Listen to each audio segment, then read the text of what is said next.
Hi all, welcome to my YouTube channel. അപ്പോൾ ഇന്നത്തെ video എന്ന് പറയുന്നത് നമ്മൾ ചെറിയൊരു ട്രിപ്പ് പോവുകയാണ്. ട്രിപ്പ് എന്നങ്ങനെ പറയാൻ പറ്റില്ല, പക്ഷേ ഒരു ചെറിയ യാത്ര. സമയം ഇപ്പോൾ രാത്രി 12:30 മണി കഴിഞ്ഞിട്ടുണ്ട്. ഞാൻ എൻ്റെ ലൈഫിൽ ആദ്യമായിട്ടാണ് ഈ സമയത്ത് പുറത്തിറങ്ങി ഒരു യാത്രയൊക്കെ പോകുന്നത്. ഞാൻ തന്നെയല്ല പോകുന്നത്, ഞാൻ, എൻ്റെ അനിയത്തിയുടെ ഹസ്ബൻഡ്, എൻ്റെ കണ്ണൻകുട്ടൻ, പിന്നെ എൻ്റെ 2 ആങ്ങളമാർ എല്ലാവരും കൂടെ കൂടിയിട്ടാണ് പോകുന്നത്. അച്ഛനും അമ്മയും ഹോസ്പിറ്റലിലായതുകൊണ്ട് ഞങ്ങൾ തന്നെ ഉള്ളതുകൊണ്ടാണ് ഇപ്പോൾ ഇങ്ങനൊരു യാത്ര പോകേണ്ടി വന്നത്. എങ്ങോട്ടാണ് പോണതെന്ന് വെച്ചാൽ നമ്മൾ തിരുവനന്തപുരം വരെ പോവാം. തിരുവനന്തപുരത്ത് എന്തിനാണ് പോണേ, എങ്ങനെയാണ് പോണേ, ഏത് വണ്ടിയിലാണ് പോണേ, അതൊക്കെ നമുക്ക് വഴിയേ പറയാം കേട്ടോ. എന്തായാലും ഞങ്ങൾ പുറപ്പെടുകയാണ്. അങ്ങനെ വഴിയിലേക്ക് എത്താൻ വേണ്ടി കുറച്ച് ദൂരം നടക്കേണ്ടതുണ്ട്. കണ്ണനും ജയേഷും, അനിയത്തിയുടെ ഹസ്ബൻഡ് ജയേഷ്, അവനും കണ്ണനും മുൻപേ നടക്കുന്നു, ചിപ്പി പുറകെ നടക്കുന്നു, ഞാൻ അതിൻ്റെ പുറകെ വീഡിയോ പിടിച്ചുകൊണ്ട് നടക്കുന്നു. എന്തായാലും നല്ലൊരു വൈബായിരുന്നു കേട്ടോ. രാത്രി 12:30 മണിക്ക് ശേഷം ഈ ഒരു നടത്തം. വഴിയിലൊക്കെ വിളക്കും ലൈറ്റുകളും ഒക്കെ ഉണ്ടായിരുന്നതുകൊണ്ട് നല്ല സുഖമായിരുന്നു. എൻ്റെ ഭാഗമാണ് അവൻ്റെ കൊടുത്തേക്കുന്നത്, അത് അവളുടെ പിടിപ്പിക്കാനുള്ള ശ്രമമാണ് അവൻ്റേത്. അങ്ങനെ ഞങ്ങൾ നടന്നു റോഡിലെത്തി. ഇപ്പം ഞങ്ങൾക്കുള്ള വണ്ടി വരും. അങ്ങനെ വണ്ടി ഏതാണെന്ന് കണ്ടിട്ട് ബാക്കി കാര്യങ്ങളൊക്കെ പറയും. അങ്ങനെ ഞങ്ങളുടെ വണ്ടി ഇതാ വന്നിരിക്കുകയാണ്. ഇതാണ് ഞങ്ങളുടെ വണ്ടി. എൻ്റെ ആങ്ങളയുടെ നാഷണൽ പെർമിറ്റ് ലോറി കേട്ടോ. ഇതിലാണ് ഞങ്ങളിന്ന് യാത്ര പോകാൻ പോകുന്നത്. യാത്രയെന്ന് പറയാൻ പറ്റില്ല കേട്ടോ, കാരണം ഇത് അവൻ്റെ ലോഡാണ്. കോഴിക്കോട് നിന്ന് തിരുവനന്തപുരം നിയമസഭയിലോട്ട് അവന് അവിടെ പരിപാടിക്ക് എന്തോ വേണ്ടിയിട്ടുള്ള സാധനം കൊണ്ടുവന്ന ലോഡാണ് പോണത്. അപ്പോൾ കോഴിക്കോട് നിന്ന് കോട്ടയം വഴിയാണ് തിരുവനന്തപുരം പോകുന്നത്. അന്നേരം ജയേഷിനെ വിളിച്ചിട്ട് അവൻ പോരുന്നോന്ന് ചോദിച്ചപ്പം ഞങ്ങളെ ഒറ്റയ്ക്കിട്ടിട്ട് പോകാൻ പറ്റില്ലായിരുന്നു. അച്ഛനും അമ്മയും ഹോസ്പിറ്റലായതുകൊണ്ട് ഞാനും ചിപ്പിയും തന്നെയാവും. അപ്പോൾ ഞങ്ങളെല്ലാവരും കൂടി അങ്ങ് പോകാൻ പ്ലാനിട്ടു. അങ്ങനെ ഞങ്ങൾ വണ്ടിയെ കയറി പകുതി വഴി എത്തി. അപ്പോൾ എനിക്ക് ഭയങ്കര വിശപ്പ്. അന്നേരം പിന്നെ ഒരു രാത്രി 2 മണിയൊക്കെ കഴിഞ്ഞ് കാണും. അന്നേരം ഞങ്ങളൊരു കട കണ്ടു. ആ കടയിൽ നിർത്തി, കടയുടെ സൈഡിൽ നിർത്തി. എന്നിട്ട് ഫുഡ് കഴിക്കാൻ വേണ്ടി പോവുകയാണ്.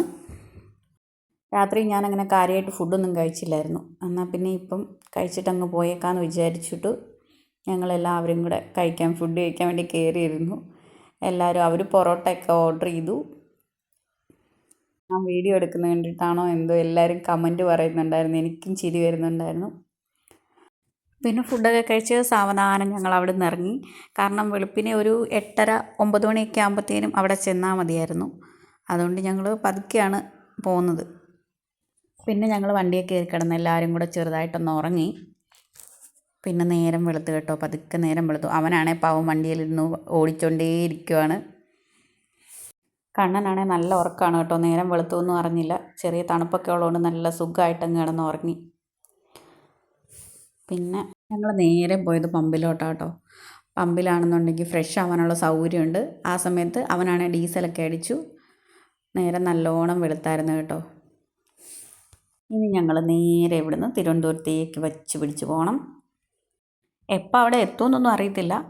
എന്തായാലും 8:30 മുമ്പേ എത്തുമെന്നാണ് പ്രതീക്ഷ. അപ്പോൾ ഇതാണ് ലോഡ്.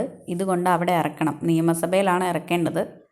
അവിടെ എന്തോ പരിപാടിക്ക് വേണ്ടിയിട്ടുള്ള സാമഗ്രികളാണ്. അങ്ങനെ ഞങ്ങൾ നിയമസഭയിൽ എത്തിയിട്ടുണ്ട് കേട്ടോ. ഇനി ഈ ലോഡ് ഇവിടെ ഇറക്കിയിട്ട് ഇവിടുന്ന് പിന്നെ അടുത്ത ലോഡ് എടുത്ത് വേണം നാട്ടിലോട്ട് തിരിച്ചു പോരാൻ. ഈ ലോഡ് ഇറക്കാൻ വേണ്ടി ഒരുപാട് സമയം വേണ്ടി വരും. ആ സമയത്ത് തിരുവനന്തപുരം ഒന്ന് ചുറ്റിക്കാണാമെന്ന് ഞങ്ങൾ തീരുമാനിച്ചു. കോവളത്ത് പോകണോ അതോ സൂ കാണാൻ വേണ്ടി പോകണോ എന്നായിരുന്നു ആദ്യത്തെ കൺഫ്യൂഷൻ. അങ്ങനെ ഫൈനലി ഞങ്ങൾ സൂ കാണാൻ വേണ്ടി തീരുമാനിച്ചു. അപ്പോൾ അവിടെ നിന്ന് തൊട്ടടുത്ത് തന്നെയായിരുന്നു കേട്ടോ, കുറച്ചങ്ങോട്ട് നടന്നാൽ മതിയായിരുന്നു. അങ്ങനെ ഞങ്ങൾ കുറേ വഴികളിലൂടെയൊക്കെ നടന്ന് പലരോടും ചോദിച്ചു. ഞങ്ങൾക്ക് വഴി ശരിക്കും അറിയത്തില്ലായിരുന്നു. അതുകൊണ്ട് പലരോടും ചോദിച്ചൊക്കെ ഞങ്ങൾ സൂ കാണാൻ വേണ്ടി ഇറങ്ങി തിരിച്ചേക്കുവാണ്. ഞാനുണ്ട്, കണ്ണനുണ്ട്, 2 കണ്ണന്മാരും ഉണ്ട് കേട്ടോ. എൻ്റെ ആങ്ങളക്കണ്ണനും ഉണ്ട്, കുഞ്ഞിക്കണ്ണനും ഉണ്ട്, ചിപ്പിയുണ്ട്, ജയേഷുണ്ട്. ഉണ്ണി വന്നില്ല. അവൻ ഈ ലോഡൊക്കെ അങ്ങോട്ടും ഇങ്ങോട്ടും വണ്ടിയൊക്കെ അങ്ങോട്ടും ഇങ്ങോട്ടും മാറ്റാനൊക്കെ അവനവിടെ നിൽക്കേണ്ടതായിട്ടുണ്ടായിരുന്നു. അപ്പോൾ അതിനു വേണ്ടി അവനവിടെ നിന്നു. ആ സമയം കൊണ്ട് ഞങ്ങൾ പുറത്തിറങ്ങി. ഇത് ക്രിസ്മസ് ട്രീ ഒക്കെ അലങ്കരിച്ചേക്കുന്നതാണെന്ന് തോന്നുന്നു കേട്ടോ. അങ്ങനെ ഞങ്ങൾ സൂവിലെത്തി. അതിനകത്തോട്ട് ഒരുപാട് നടക്കാനുണ്ട്. എൻട്രി ആട്ടോ ഇത്. നല്ല രസമുണ്ട് കേട്ടോ എല്ലാം കാണാൻ. ഞാൻ മുമ്പ് 9ാം ക്ലാസ്സിൽ പഠിക്കുമ്പോൾ എന്തോ ഇവിടെ വന്നിട്ടുണ്ട്. അന്ന് സ്കൂളിൽ നിന്ന് ടൂറ് പോയപ്പോൾ വരാൻ പറ്റി. അങ്ങനെ വന്നിട്ടുണ്ട്. പക്ഷെ അതൊന്നും ഓർമ്മയൊന്നുമില്ല. വന്നിട്ടുണ്ടെന്നുള്ളത് ഓർമ്മയുണ്ട്, അതേ ഉള്ളൂ. അങ്ങനെ ഞങ്ങൾ കാട്ടുപോത്തിനെയൊക്കെ കാണുക കേട്ടോ. കുറേ ദൂരത്തായതുകൊണ്ട് വീഡിയോയിൽ അത്ര കറക്റ്റായിട്ട് കാണിക്കാൻ പറ്റുന്നില്ല, എന്നാലും പറ്റുന്ന പോലെ ഞാൻ വീഡിയോ എടുത്തിട്ടുണ്ട്. കണ്ണനാണെങ്കിൽ എല്ലാം ഒരു അത്ഭുതം പോലെ തോന്നുമായിരുന്നു. അവൻ ആദ്യമായിട്ടാട്ടോ ഇങ്ങനെ വലിയ മൃഗങ്ങളെയൊക്കെ കാണുന്നത്. അതിൻ്റെ സന്തോഷം അവനുണ്ടായിരുന്നതാനും. കുരങ്ങനെ ഇതൊക്കെ കുറേ ദൂരത്തായതുകൊണ്ട്, പിന്നെ ഇതൊക്കെ ഒട്ടകപ്പക്ഷിയൊക്കെ അടുത്തായിരുന്നു കേട്ടോ, അതുകൊണ്ട് കുറച്ച് അടുത്ത് നിന്ന് വീഡിയോ എടുക്കാൻ പറ്റി. പിന്നെ ഇത് കഴുകനാണെന്ന് തോന്നുന്നു. അവിടെ പേരൊക്കെ എഴുതി വെച്ചിട്ടുണ്ടായിരുന്നു. പിന്നെ കുറേ കിളികളൊക്കെ ഇതിങ്ങനെ കുറേ കുളം പോലെ ഇങ്ങനെ കിടക്കുക. അതിൻ്റെ അകത്ത് കുറേ കിളികൾ സംഭവങ്ങളൊക്കെ ഉണ്ട്. നമ്മളിങ്ങനെ നടന്നുകൊണ്ടിരിക്കുന്നതിൻ്റെ ഇടയ്ക്ക് ഇതിനെയൊക്കെ കാണുന്നതുകൊണ്ട് ഒത്തിരി ദൂരം നടന്നാലും നമുക്കങ്ങനെ മടുപ്പ് തോന്നുമല്ലോ, എല്ലാം കണ്ടു പോകുന്നതുകൊണ്ടേ. ഒരുപാട് കിളികളുണ്ടായിരുന്നു കേട്ടോ. ഇതിനൊന്നും പേരൊന്നും അറിയത്തില്ല. ഇത് പിന്നെ കുറേ ആ സൈഡിലൊക്കെ വന്നിരിക്കുന്നു. പിന്നെ ആ ഒരു കുളത്തിൽ നിറയെ വലിയ മീനുകളുണ്ടായിരുന്നു കേട്ടോ. അത് ഇങ്ങനെ വീഡിയോയിൽ കാണുമ്പോൾ ചെറുതായിട്ട് കാണുന്നെങ്കിലും അതിനകത്ത് വലിയ മീനെന്ന് വെച്ചാൽ വലിയ മീനുകളായിരുന്നു കേട്ടോ ഉണ്ടായിരുന്നത്. പിന്നെ ഇതെന്നാ സംഭവമാണെന്ന് ഞാൻ മറന്നുപോയി. ഇത് ഒട്ടകപ്പക്ഷിയല്ലേ ആണെന്ന് തോന്നുന്നു. എനിക്കിതിൻ്റെ പേരറിയത്തില്ല. ഒട്ടകപ്പക്ഷി അല്ലെങ്കിൽ എന്നോടാരും പൊങ്കാലിടാൻ വരരുത്. പിന്നെ ഇത് മറ്റേ ഹിപ്പോപ്പൊട്ടാമസ്. ഇതിനെ കാണുമ്പോൾ എനിക്ക് പഴയ ഒരു കഥ ഓർമ്മ വരുവേ.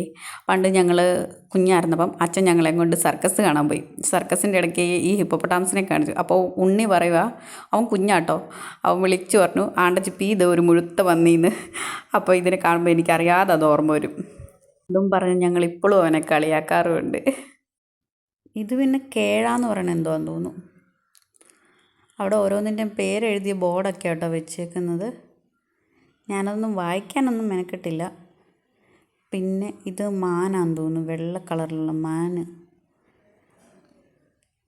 ഇങ്ങനെ ഒരുപാടെണ്ണം ഉണ്ടായിരുന്നു കേട്ടോ, പല സൈസ്. പിന്നെ അതിനകത്തൊരു കുഞ്ഞു മാനുണ്ട് കണ്ടോ, അത് ഉണ്ടായതോളം തോന്നുന്നു. അതിനെ കാണാൻ പറ്റുന്നുണ്ടോ, ഒരു കുഞ്ഞിതാണേ. അതിനെ കണ്ടപ്പോൾ നല്ല രസമായിരുന്നു, ഒന്ന് എടുക്കാനൊക്കെ തോന്നി, പക്ഷേ എടുക്കാൻ പറ്റത്തില്ലല്ലോ. അങ്ങനെ 2 വലിയ കാട്ടുപോത്ത്. ഒരു മാൻകുട്ടി ഞങ്ങളെയൊക്കെ നോക്കി അങ്ങനെ നിൽക്കുകയാണ്. പുലിയാണ്. പുലി അങ്ങ് ഒരു ഇതിൻ്റെ മണ്ടയിൽ കിടക്കുന്ന കേട്ടോ, കണ്ടോ. ആശാൻ എന്തോ കഴിച്ച് മയക്കത്തിലാന്ന് തോന്നുന്നു. ഇതെന്ത് സംഭവമായിരുന്നു എന്തോ. ഇത് കുറുക്കനോ നരിയോ അങ്ങനെ എന്തോ. പിന്നെ പക്ഷികളുണ്ടായിരുന്നു. മറ്റേ ഒരു തത്തയില്ലേ, എന്തോ ഒരു പേരുള്ള ഒരു സൈസ് തത്ത, ആ തത്തയൊക്കെ ഉണ്ടായിരുന്നു. ആ തത്തേൻ്റെ പേര് ഞാൻ മറന്നുപോയി. എനിക്കറിയായിരുന്നു പക്ഷെ മറന്നുപോയി. ആ മുള്ളൻപന്നീനെ കണ്ടിട്ടുണ്ട്.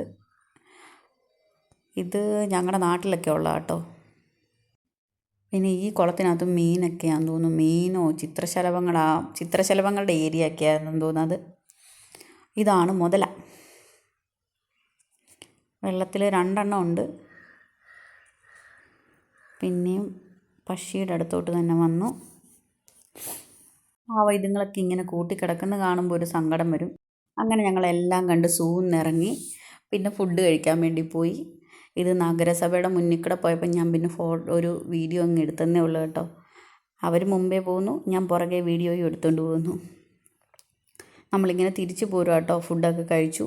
ഇനി ഉണ്ണിയുടെ ലോറിയുടെ അടുത്ത് വരണം.